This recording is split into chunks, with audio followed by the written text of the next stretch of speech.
Lebih bahaya orang bodoh atau orang jahat? Apakah ancaman terbesar datang dari niat buruk atau dari ketidakmampuan berpikir? Orang jahat adalah mereka yang sadar tindakannya salah, tapi tetap melakukannya. Ada kesengajaan, ada tujuan, ada rencana.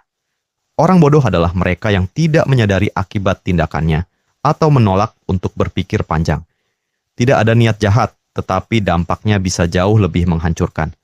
Kejahatan lahir dari niat, kebodohan lahir dari ketidaktahuan. Dan justru karena tanpa niat, kebodohan sering tidak disadari sebagai ancaman. Orang jahat berbahaya karena tindakannya terarah. Mereka bisa merencanakan penipuan, mencuri kekayaan, atau menyalahgunakan kekuasaan. Bahayanya jelas, sehingga kita bisa tahu bahwa itu salah. Namun ada batas. Kejahatan butuh strategi, butuh kecerdikan, dan karena itu jumlahnya tidak banyak. Dunia memang terluka oleh orang jahat, tapi luka itu biasanya datang dari segelintir orang yang punya akses dan kuasa. Orang bodoh lebih berbahaya karena jumlahnya besar, dan mereka tidak merasa dirinya berbahaya. Orang jahat tahu dirinya jahat, orang bodoh sering mengira dirinya benar. Mereka menyebarkan kabar palsu dengan keyakinan sedang menolong. Mereka mengambil keputusan gegabah karena merasa paling paham. Mereka bisa jadi pemimpin, bisa jadi mayoritas masyarakat, dan semua tindakannya dibungkus rasa percaya diri yang menyesatkan. Disinilah letak bahayanya. Kebodohan tidak datang sebagai ancaman, melainkan sebagai kepolosan.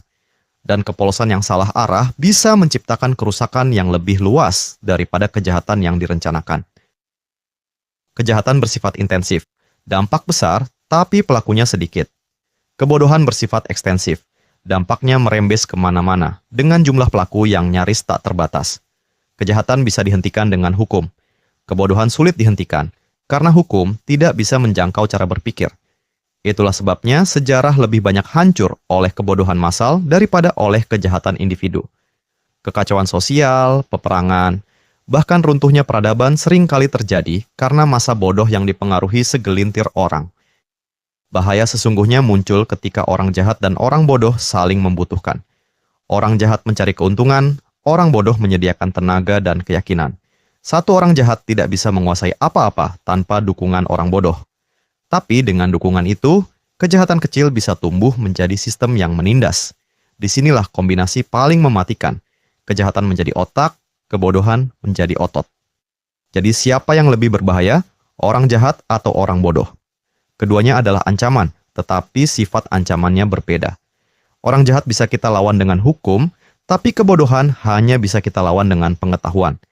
Dunia tidak hancur hanya karena orang jahat terlalu banyak. Dunia hancur karena kebodohan dibiarkan hidup, lalu dipakai oleh orang jahat sebagai alat. Maka pertanyaan itu tidak berhenti pada siapa yang lebih bahaya, tapi berlanjut pada bagaimana kita mencegah diri menjadi bagian dari kebodohan. Karena melawan kejahatan tanpa melawan kebodohan hanya akan membuat sejarah berulang dengan cara yang lebih buruk.